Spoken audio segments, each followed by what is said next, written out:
Our episodes deal with serious and often distressing incidents. If you feel at any time you need support, please contact your local crisis centre. For suggested phone numbers for confidential support and for a more detailed list of content warnings, please see the show notes for this episode on your app or on our website.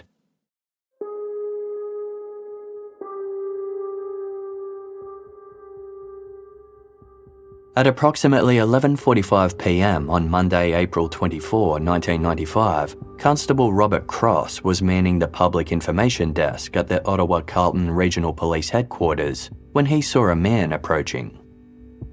The man was in his mid-40s with balding grey hair and a bushy moustache. When the man reached Constable Cross's desk, he informed the officer that he wished to report a missing person. The man's name was Brett Morgan. He was worried about his partner, 46-year-old Louise Ellis. Brett had last seen Louise more than 48 hours earlier when she'd left to visit an old friend at around 2 p.m. on Saturday, April 22. The friend lived in a cottage near Wakefield in the Gatineau Hills, a forested area in the neighbouring province of Quebec. It was only a 30-minute or so drive from Ottawa, and Louise planned to stay there 1 or 2 nights. Brett Morgan said she had been cheerful and excited about her weekend retreat. But the following day, Brett received a phone call from Louise's friend saying that she'd never arrived. Brett wasn't overly concerned, as Louise had mentioned she might visit another friend in the area as well and spend a night with her. Perhaps she had decided to go there first.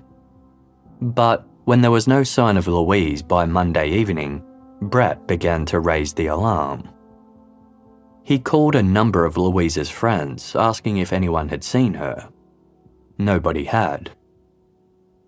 One person Brett called was Brenda Misson, the second friend Louise had planned to visit while away. Brenda hadn't seen Louise, but Brett's call jogged a memory. Earlier that day, Brenda had been driving along a rural stretch near her home in Wakefield, Quebec, when she saw a yellow and white Suzuki Sidekick Jeep parked on the shoulder of the road. It was the same make and model as Louise's car. Brenda made a mental note to check whether it belonged to her friend later on.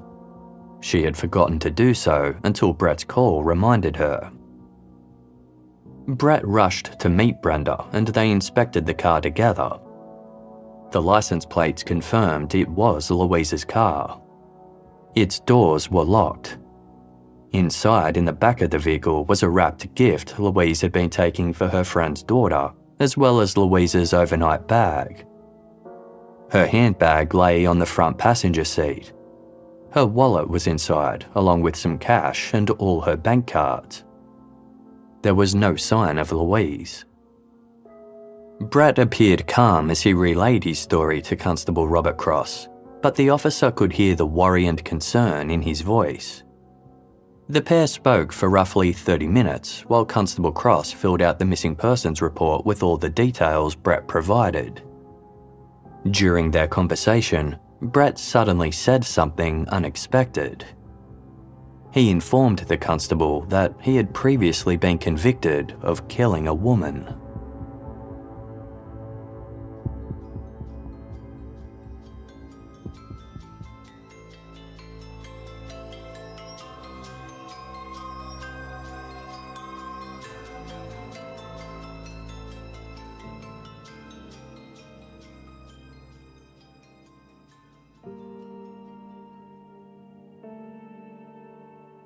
Constable Robert Cross was surprised and disturbed by this revelation.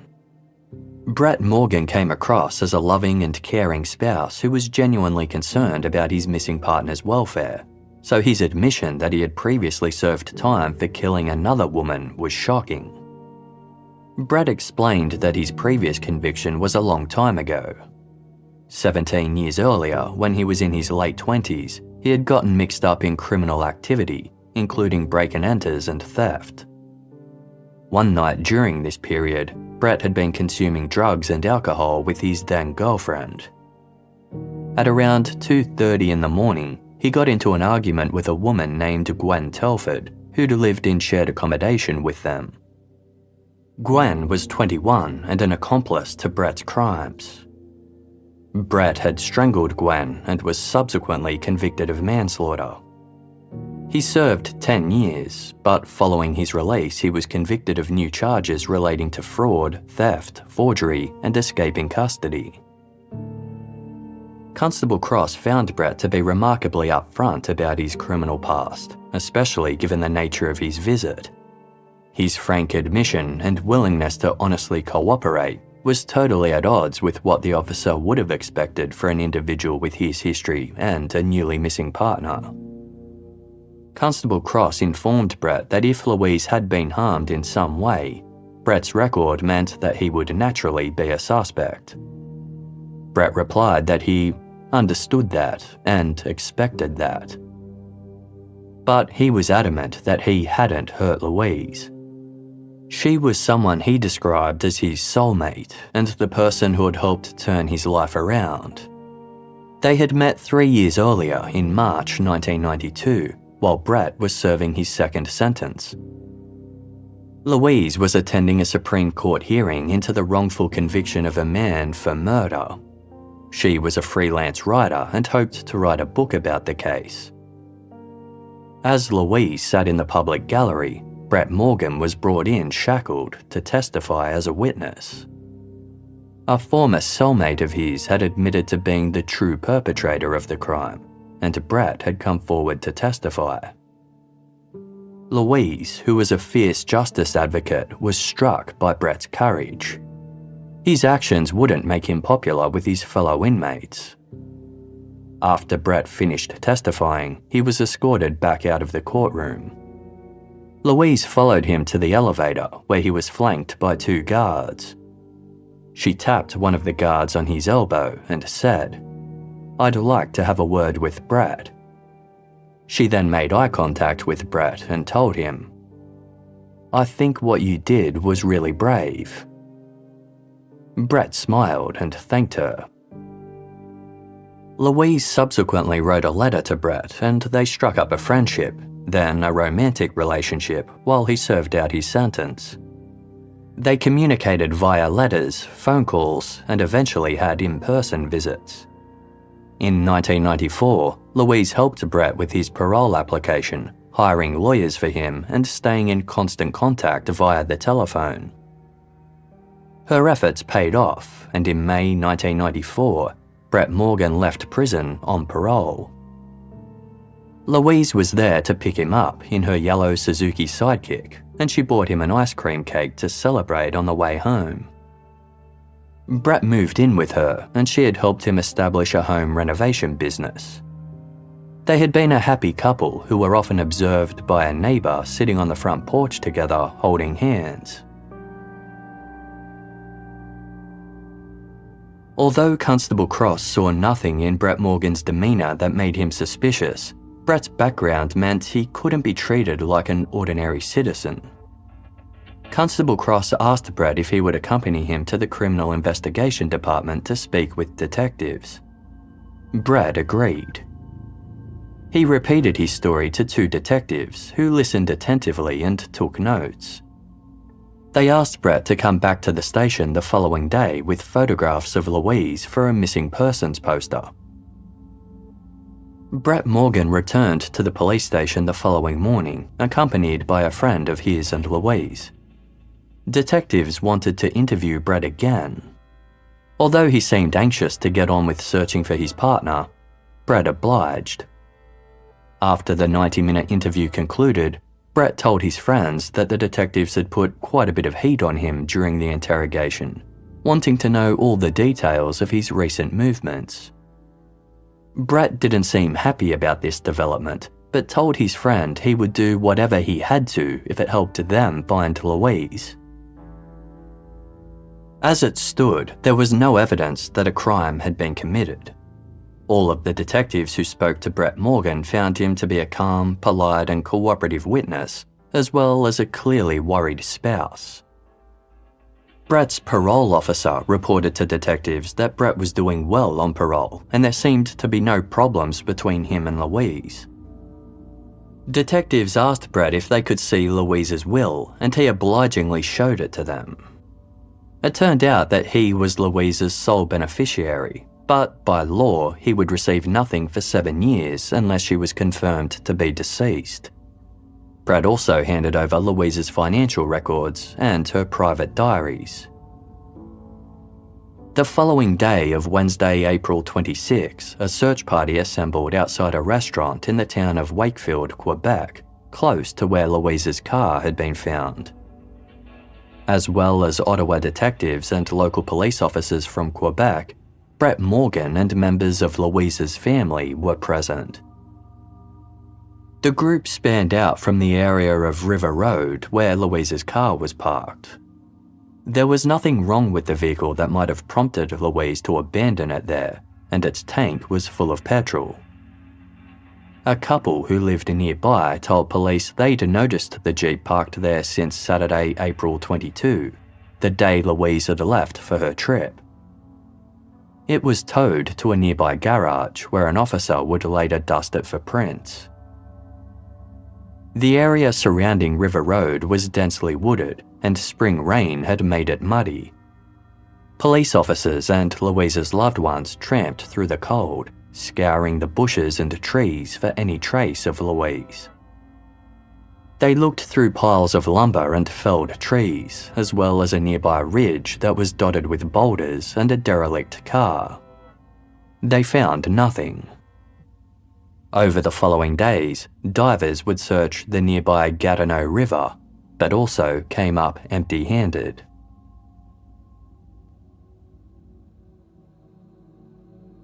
While the police searches were dialed down, Brett Morgan kept looking. He followed up leads and printed his own posters featuring a photo of Louise and requests for any witnesses to come forward. Brett also gave interviews with the press. He was frank about his past, telling the Ottawa Citizen, quote, "I was convicted of manslaughter and it involved a woman. I understand the implications of that. I have to be a suspect. It's obvious." But he was adamant that he would never harm the woman who had given him a life free from crime. He felt lost now he was alone without her.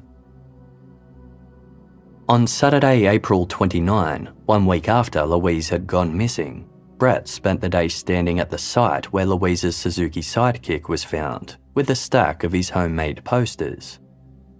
He flagged down passing cars and told their occupants about his missing spouse, in an effort to raise awareness and find potential leads. "I can't rely on the police," he said. "It's hard living at home, not knowing where she is." Police told the media that there was no evidence of any foul play, with one Ottawa detective stating, "People go missing every day. She may have just gotten tired of this world and walked away." During conversations with Brett Morgan, one detective mentioned another case he'd worked on in which a woman had vanished without a trace. His colleagues had immediately decided her husband had murdered her, but then the woman was found alive and well, living in another city. It turned out she'd just wanted to get away. The detective said he didn't want to jump to the same conclusion again. Investigators in Quebec were equally reluctant, telling journalists it wasn't their investigation as there was nothing to indicate Louise was on their side of the border, despite her car being left there. Despite police agencies downplaying the situation, the rumour mill went into overdrive. It was revealed that Louise Ellis had paid for a small ad to run in the wanted section of a Wakefield newspaper, which read, "Responsible nature lover seeks comfortable, quiet cottage." Friends confirmed that Louise had spoken about wanting to lease a vacation cottage for the upcoming summer. It was speculated that perhaps she had been intending to visit rental properties while in the area. Others wondered if perhaps Louise had disappeared into the wilderness with the intention of taking her own life. Rumours also spread that a stranger might have ambushed and abducted her, leaving her car behind on the side of the road. Brett Morgan dismissed the suicide theories and kept searching, telling the media, "She's my sweetheart. She wouldn't give up on me, and I'm not going to give up on her." Brett rejected the idea that Louise had decided to abandon their life together without a word. He suspected foul play, but he wasn't pointing the finger at a stranger.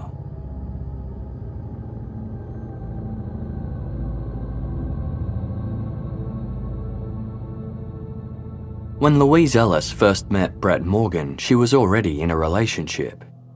She had met her former partner, John Maisonneuve, 4 years earlier at a jazz festival.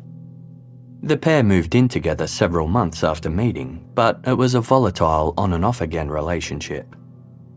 When Louise saw Brett Morgan in the courtroom and was immediately transfixed by him, it marked the end of her relationship with John Maisonneuve.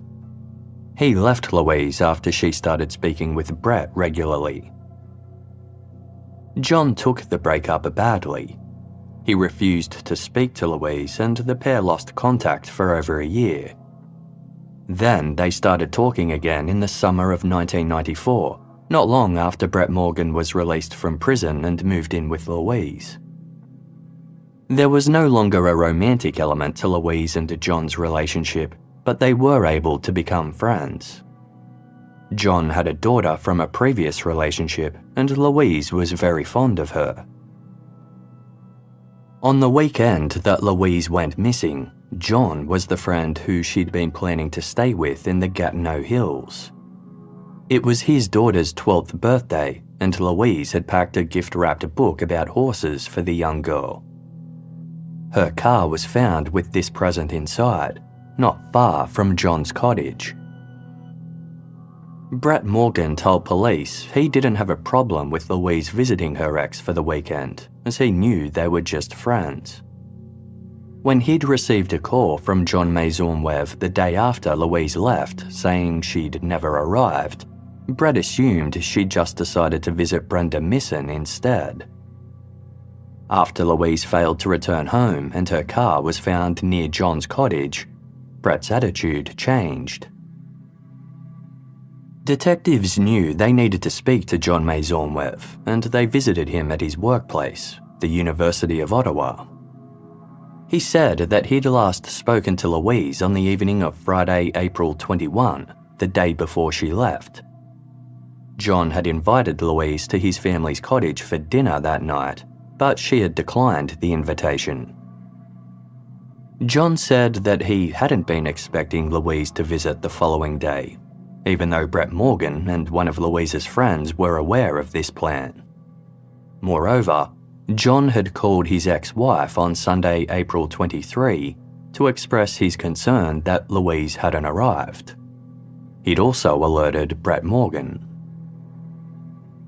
John claimed that on the day Louise disappeared, he'd picked up his daughter from horse riding and then spent the day with her. Investigators didn't verify this alibi at the time, as they felt certain it was true. They didn't believe that anyone would implicate their young daughter if they had committed a crime. However, they did take sniffer dogs to a secluded lot owned by John Maisonneuve to see if they could uncover any trace of the missing woman. They found nothing.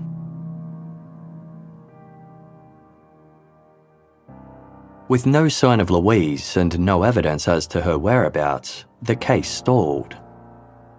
Investigators wondered if she might have been targeted by an enemy of Brett Morgan's, namely the former cellmate he'd implicated in the murder of a woman. The cellmate was named Larry Fisher, and at the time of Louise's disappearance he was a free man, not yet charged with the murder he was accused of. What if Larry Fisher had targeted Louise Ellis as an act of revenge against Brett Morgan for ratting him out? Detectives looked into Fisher's whereabouts on the day in question and found that on the morning of Saturday, April 22, Fisher was the subject of a police road stop in Saskatchewan. This was roughly 3,000 kilometres away from where Louise's car was found, ruling Fisher out of the investigation. Meanwhile, by early May, Brett Morgan had hired 2 private investigators to follow up on the various leads that were trickling in. He told the Ottawa Citizen that he had done so because the local police force was understaffed and unable to keep up with the investigation. When a television news reporter asked Brett how he was feeling, Brett replied, "Increasingly terror-filled."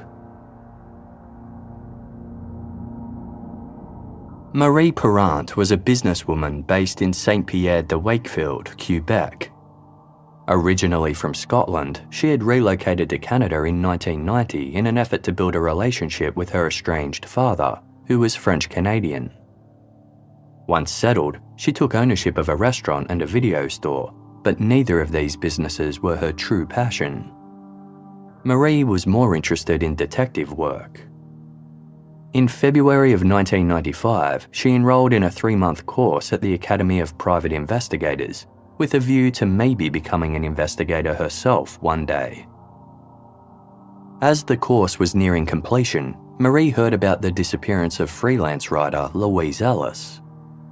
Louise's car was found just 25 minutes away from Marie's home, and the news coverage of the event caught Marie's attention. Marie had a particular interest in helping women who were victims of violence, and while there was no clear evidence that Louise had been attacked, it was obvious that something about the situation was wrong. Marie's attention was also drawn to Louise's partner, Brett Morgan. She watched him appear on news updates about the case, where he was visibly upset and helpless. Marie's heart went out to him.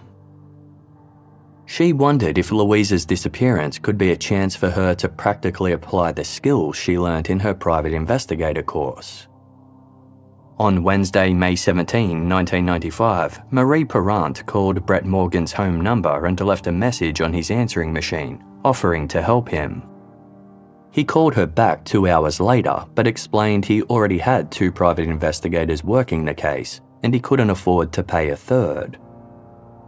Marie reassured him that she didn't want any money, she just wanted to help and gain some professional experience. The pair agreed to meet, and 2 days later, Marie drove over to the double-storey red brick home in Old Ottawa South where Louise and Brett lived. Marie had brought along a tape recorder and asked Brett if he minded her taping their conversation. He didn't, and Marie hit record as they began to speak at the couple's kitchen table. They discussed the events of the weekend that Louise went missing and speculated as to what might have happened. A few different scenarios were considered, including that Louise might have been abducted by a stranger. Perhaps someone had parked their vehicle on the shoulder and feigned car trouble, and when Louise pulled over to help, they grabbed her. Brett Morgan eventually told Marie that he had a specific suspect in mind. He believed that Louise's ex, John Maisonneuve, was behind her disappearance. John's cottage wasn't far from the area of River Road where Louise's car was found. Brett thought the police should be looking at John, but they didn't seem interested. Over the next few weeks, Marie began conducting her own investigation. She met with Brett Morgan again and spoke with him over the phone a number of times. But Marie had more difficulty making contact with Louise's other loved ones. Most of Louise's family and friends wouldn't talk to her. After visiting the area where Louise's Jeep had been abandoned, Marie began to agree with Brett Morgan that a random attack by a stranger wasn't likely. The Jeep had been locked up with all of Louise's things inside. If Louise had only gotten out for a moment to help someone in need, or had been dragged out against her will, then why would she have locked the doors? Marie kept digging, and 1 month after taking on the case, she had a breakthrough. She asked Brett Morgan to speak with her so she could update him. On Tuesday, June 20, almost 2 months after Louise went missing, The pair met up again. Marie explained that she had convinced John Maisonneuve to be interviewed and had noticed a few discrepancies in his version of events. She had also spoken to a friend of John's who had told her something John had confided in them. According to this friend, John and Louise had gotten into an argument because John wanted Louise to leave Brett, but she refused. Marie was coming around to Brett's theory that John Maisonneuve had killed Louise. She asked Brett what he thought John would have done with Louise's body. Brett didn't think John would have taken it far. Carrying a dead body would be like carrying a sack of potatoes, he said. Most likely, John would have dragged Louise into some nearby bush, maybe just 50 or 60 feet in from the road. Marie suggested that the two of them go searching for Louise together. If they could recover her remains, then John Maisonneuve would be charged with murder. 4 days later, Marie Perrant and Brett Morgan met up near Wakefield at around noon, then headed together towards John Maisonneuve's cottage. They spent 5 hours searching the nearby woods, driving along dusty country roads and occasionally pulling over to cast their eyes over the brush. But they found nothing. Undeterred, Marie kept working the case. Soon she had another update. A few days later, she met up with Brett again at a local restaurant to tell him that John Maisonneuve had taken a polygraph test and failed. Brett remained adamant that Louise's body must be somewhere near John's cottage. The pair made plans to go out searching again the following day. But their plans fell through at the last minute when Brett left a message saying he couldn't make it. He was too distraught at the prospect of finding Louise's body. The thought of it had kept him up all night, and he hadn't had much sleep. The pair arranged to go searching another day, but Brett cancelled those plans as well.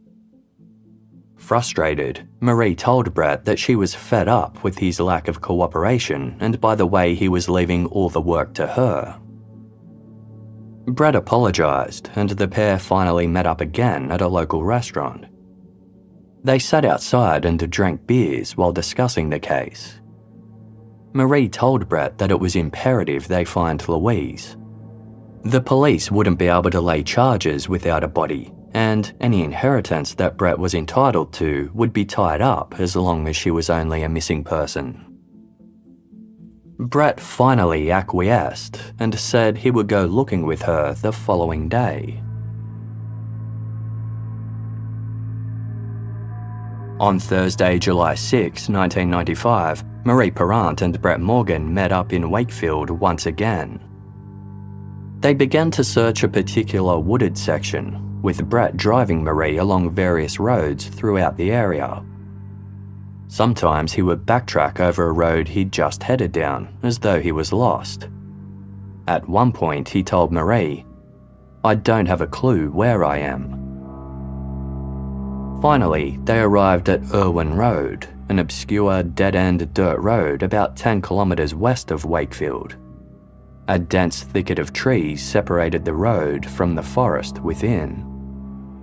Brett led Marie through the wooded area, pushing back branches as they walked.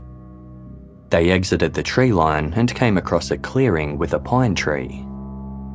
Pine needles and dead branches that had fallen from the tree were scattered all over the ground. Marie noticed something else lying nearby and said, "Look, there's something over there, Brett." Clothing was strewn about, including a blue coat, a sweater, and 2 running shoes.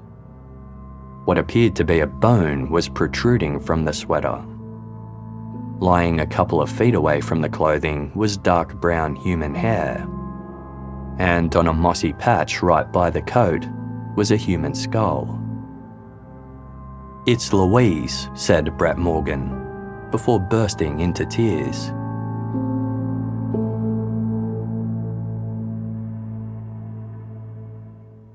Detective Bob Pulfer had been one of the first Ottawa investigators to review Louise Ellis's missing persons report after Brett Morgan filed it. He'd also conducted one of Brett's early interviews and was struck by his polite and cooperative demeanour. Although Ottawa detectives were intrigued by Brett's criminal history, they held no suspicions at this stage and viewed him only as a witness. On the evening of Friday, April 28, 5 days after Louise was reported missing, Detective Pulfer was following up on some of Brett's statements. Brett had told investigators that on the last day Louise was seen, he had gone to the bank at around noon to deposit a cheque for Louise in the amount of $3,700. On his way home, he stopped at a 7-Eleven store and used Louise's bank card to withdraw $250 for himself. Brett arrived home at around 1 p.m, gave Louise her bank card back, and she departed between 1 and 2. However, when Detective Pulfer checked Louise's bank records, he found the deposit had been made at 1:32 p.m, and Brett withdrew the $250 at 2:53 p.m. This significant discrepancy was enough to make the detective suspicious. He requested Brett be placed under 24-hour surveillance.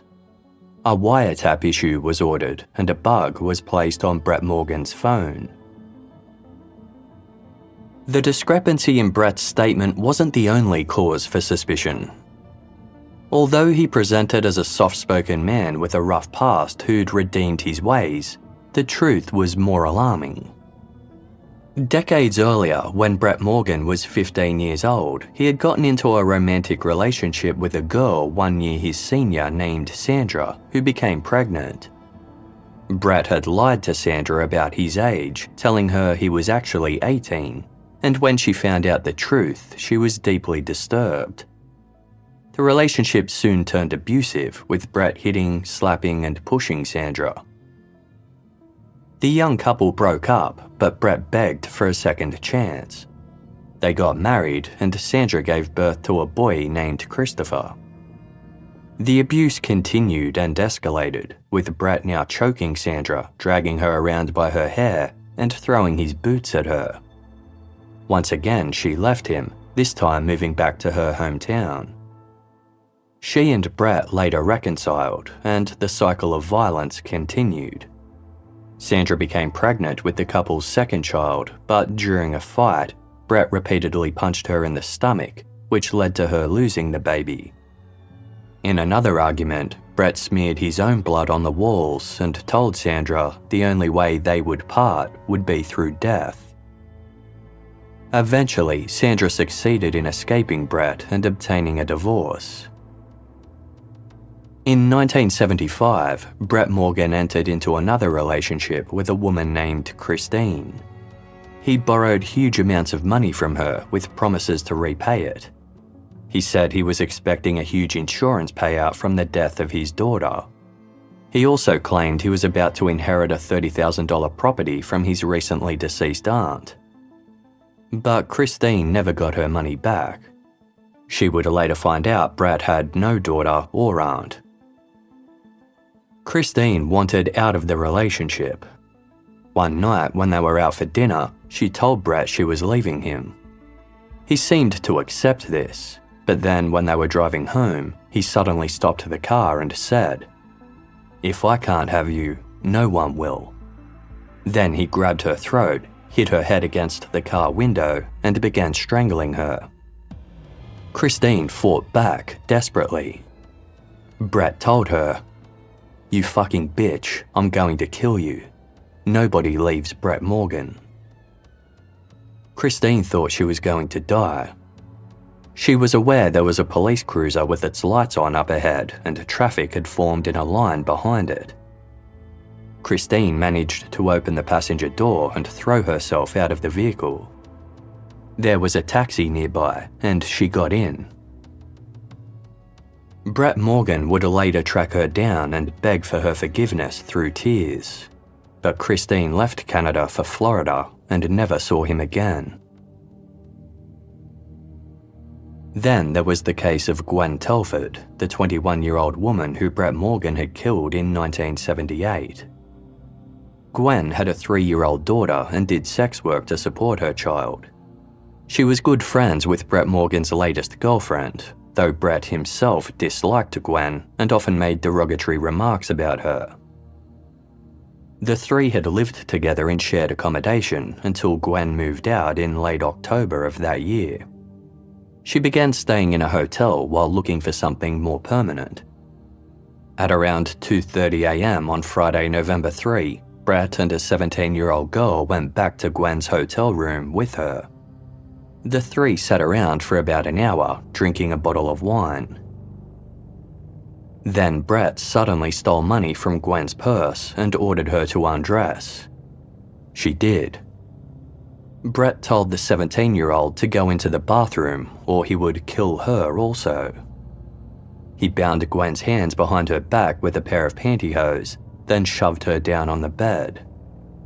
Brett then jumped on Gwen's chest and began choking her with his hands, stating, "Die, you bitch, die." The 17-year-old heard the killing from the bathroom. After Gwen was dead, Brett left the hotel with the 17-year-old and dropped her off at home. Gwen's body was found later that day by hotel cleaning staff. When the police began investigating her murder, Brett helped them with the investigation. Eventually, he was charged with and convicted of first-degree murder. But after it was found that the presiding judge had mischarged the jury, a second trial was held. This time, Brett was instead found guilty of the lesser charge of manslaughter and sentenced to 10 years. When Louise Ellis met Brett Morgan more than a decade later, she didn't know the full extent of his violent history. Instead, she was left struck by his courage in coming forward to testify for a wrongly incarcerated man. Louise later described their first encounter in her diary, writing, "That morning, he insinuated himself into my life irrevocably. His words were carefully chosen, his voice resonant. I couldn't help but wonder what a nice guy like that was doing in a place like prison." Louise was a passionate and highly intelligent woman with strongly held convictions about right and wrong.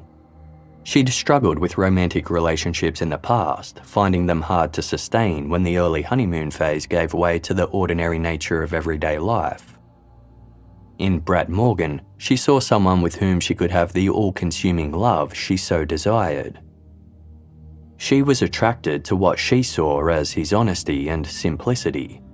His working-class background was very different to her middle-class one, but it was a case of opposites attracting. Above all, Louise appreciated how safe and loved Brett made her feel. Initially, from the outside, they appeared to be a happy couple. Yet, cracks started to appear even before Brett was released from prison. The couple swung between euphoric highs and painful lows. They had screaming arguments over the phone, which left Louise drained and despondent. She never told her family members that her new partner had been convicted of manslaughter, instead telling them only that he'd committed fraud. After Brett was released from prison, the things that had initially attracted Louise to him began to repel her. She found his tastes crude and realised how different their values and opinions were. While Louise was an intellectual who loved to read and debate ideas, Brett didn't have an inquisitive mind at all. Within 2 months of moving in with Louise, Brett was already physically assaulting her. She wrote in her diary that he had shoved her, gripped her arm, poured beer over her head, pushed her down on the bed and refused to let her up, and punched a hole in the wall. He also made verbal threats. A tenant who resided on the upper level of Louise's home sometimes heard screaming coming from downstairs. Louise became overwhelmed by despair and self-loathing and wrote notes to herself on how she could be a better partner. These low points were punctuated by brief windows of joy, honeymoon phases where Brett would be affectionate and loving. One day, Louise wrote in her diary, "I love going places with Brett. He's keen, he's beautiful to be seen with, he's friendly." The next day, she described an argument they had where Brett pinned her down and was frothing at the mouth. "This relationship is either going to kill me or cure me," Louise wrote. The month before Louise went missing, she went to the hospital for x-rays after suffering a blow to her sternum. She told a number of friends and acquaintances that Brett was responsible. As well as learning about Brett Morgan's physical abuse of Louise, detectives discovered that he'd also taken advantage of her financially. Louise had always been very responsible with money and was a good saver. She supported Brett by buying him clothes, food, and letting him move in with her. She also purchased a truck and tools for him as part of a home renovation business they started together named Morales, a portmanteau of their two surnames. But the business never took off and the brand new truck disappeared.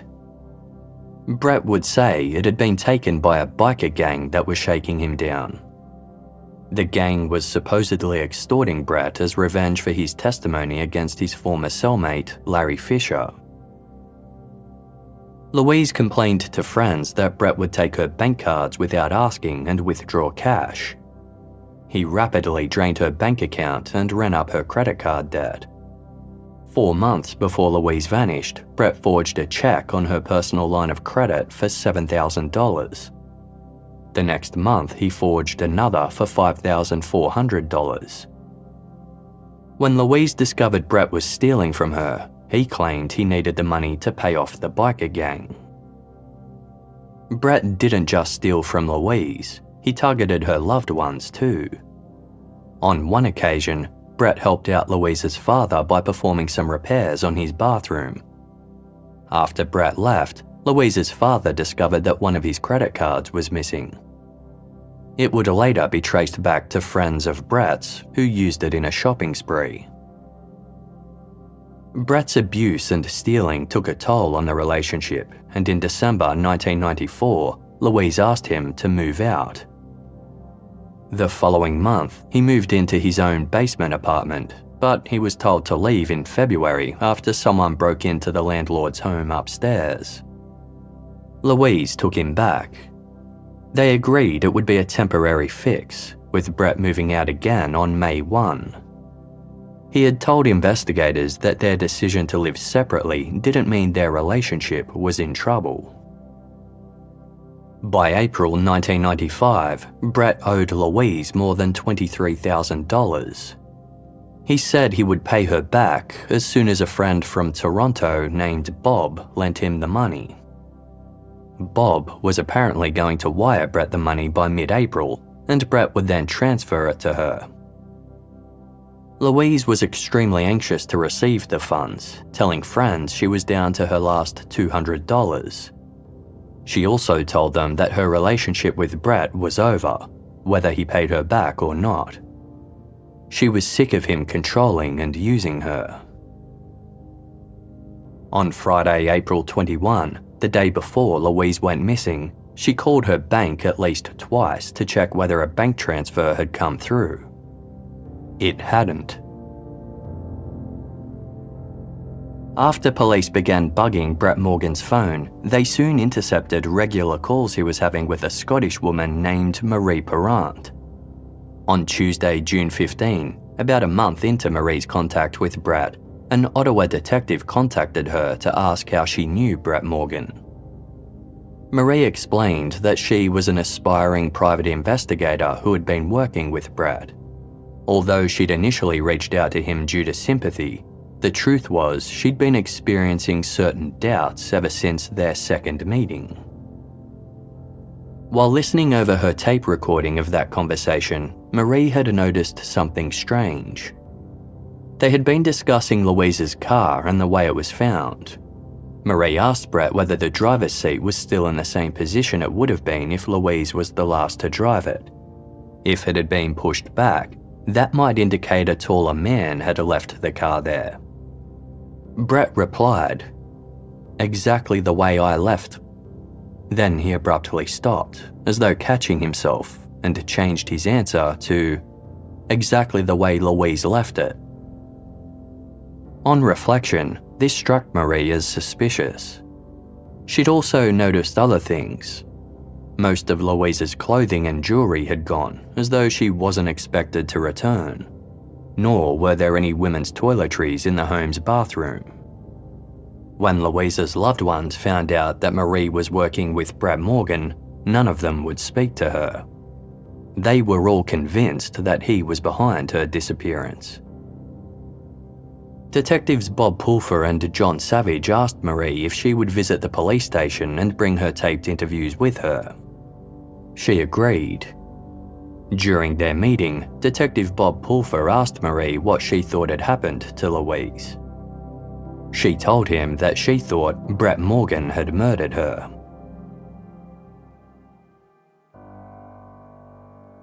This was the detectives' belief as well. They asked Marie whether she would be willing to go undercover for them. When Marie asked what they would need her to do, Detective Pulfer replied, "Perhaps you could find out what Brett Morgan knows about the disappearance of Louise Ellis." Marie agreed to help, and Detective Savage looked at her, then jokingly said, "Well, maybe you could find the body too." From that point on, Marie Parent was a double agent. At the police's request, she lied to Brett Morgan, telling him that she'd interviewed Louise's ex, John Maisonneuve, and there were discrepancies in his story. She also claimed that a friend of John's told her about an argument between him and Louise. Brett had appeared stunned when she shared this information. Marie said that if they wanted John convicted of Louise's murder, then they needed to find Louise's remains. She encouraged Brett to think of where Louise might be, telling him with her perseverance and his criminal mind, they should find the body. Brett was quick to speculate where Louise might be, but he also seemed to harbour some suspicions about Marie. He began making references to undercover cops and told Marie that when a friend came to visit him, Brett had insisted on patting him down to check for hidden listening devices. Marie asked him if he thought she was an undercover cop. He laughed and said no.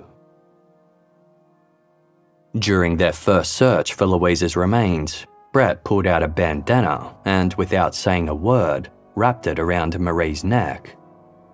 This scared her, as he had already told her how he had previously strangled a woman, so she pushed his hands away. Brett told her it was just a gift to keep her cool during the search. As they looked, a police helicopter hovered nearby. This clearly made Brett anxious, and his search was lackluster. He looked like someone taking a casual walk through the woods instead of searching for a body. Marie told detectives how the helicopter had spooked Brett, and they didn't dispatch it again. Nevertheless, Brett appeared reluctant to search again after that, cancelling plans a couple of times. Marie became more insistent, and the two eventually met up at a restaurant. Brett admitted he sometimes wondered if Marie was an undercover officer, telling her she was either that or a great actress. "Well, I'm not," Marie replied. Brett began to hit on Marie, making suggestive remarks about her appearance and kissing her. She felt like throwing up, but instead kissed him back, terrified that if she didn't, her cover would be blown. This seemed to convince him, and the pair made plans to search again the following day of Thursday, July 6. After leading Marie straight to Louise's remains, Brett Morgan began to sob and wail. To Marie, it looked like a performance. Then his eyes glazed over and he stared at her in a way that felt menacing. Worried that he might be regretting having led her to the body, Marie tried to play along by touching his face comfortingly and whispering soothing words. Brett then seemed to snap out of his sudden aggressive mood. They took photographs of the scene with a camera they'd brought along. Then Brett said he wanted to know how far they were from John Maisonneuve's cottage. They drove to City Hall to examine a map.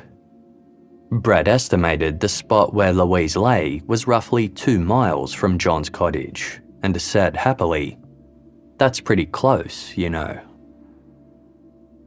Brett wanted to report the discovery to police, but Marie suggested they phone in an anonymous tip-off instead.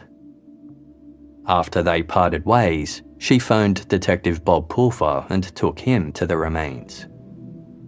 Dental records confirmed they belonged to Louise. Because they were so badly decomposed, there was no way of knowing how Louise had been killed. But detectives had a theory.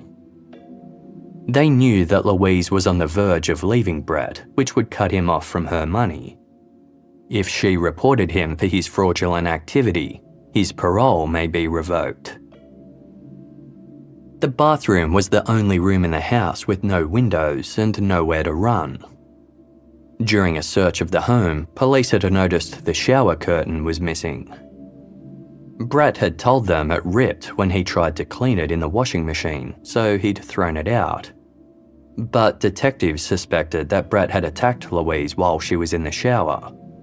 He had probably strangled her, as he had Gwen Telford almost 2 decades earlier, and Louise had instinctively grabbed at the curtain, tearing it down.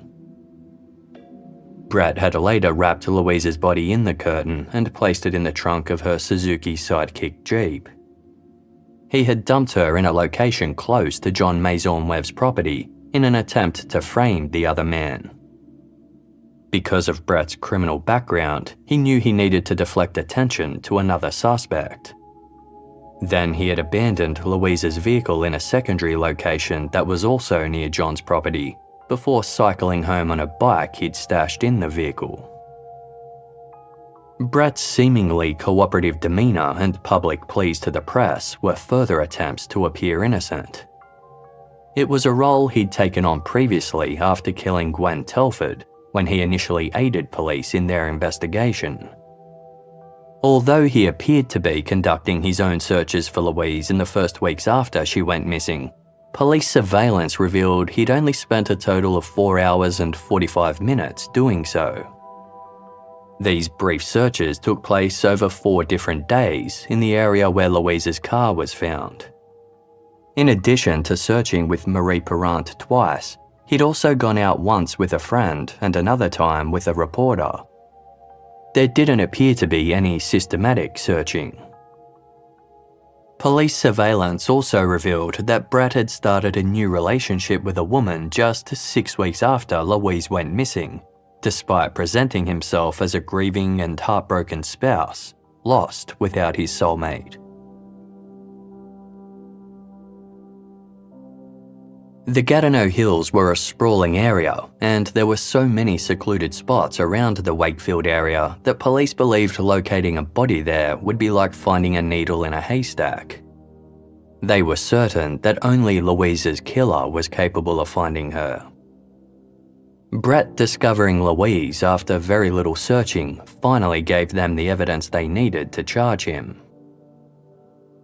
On the same day that Louise was found, detectives arrested Brett Morgan and charged him with first-degree murder. His trial began more than 2 years later in September 1997. It lasted 6 months, with more than 90 witnesses testifying, including private investigator Marie Perrant. Brett Morgan pleaded not guilty, with the defense arguing that the police had ignored all other possible suspects, such as Louise's ex, John Maisonneuve. After learning that Louise's partner had a criminal record, detectives had gotten tunnel vision and focused exclusively on him. They also claimed that investigators didn't search for Louise's remains in an attempt to goad Brett into doing so, and argued that Brett had no motive to kill Louise. She had helped him out financially and assisted in obtaining his parole. But the prosecution pointed to Louise's growing insistence on being paid back and her intentions to end the relationship. They called numerous witnesses who testified as to Louise's anxiety around her financial situation. In the days before her death, she was chasing up the funds Brett owed her and openly discussing how violent he was. The jury deliberated for 3 days before returning with a verdict: guilty. Louise's family and friends wept, shouted, applauded, and hugged each other with relief upon hearing the news. Brett Morgan was expressionless as he stated, "I didn't do this, Your Honour." The judge addressed him, stating, "You planned and deliberated upon the killing of Louise Ellis, a young woman in the prime of her life, who gave everything she had in an attempt to assist you in your reintegration into society. She was an intelligent, vibrant, highly creative, fiercely loyal, and loving human being, who shall be sadly missed by her family and those who loved her." Implicit in the jury's verdict is that you wrongfully accused an innocent man, John Maisonneuve, of being responsible. That treacherous act speaks very poorly about your moral fibre. He sentenced Brett Morgan to 25 years without the possibility of parole. Afterwards, Brett's lawyer insisted that he believed his client was innocent and they would appeal the verdict. But 2 months into Brett Morgan's sentence, he died in prison due to hepatitis C. It was April 24, 1998, 3 years to the day since he had reported Louise missing.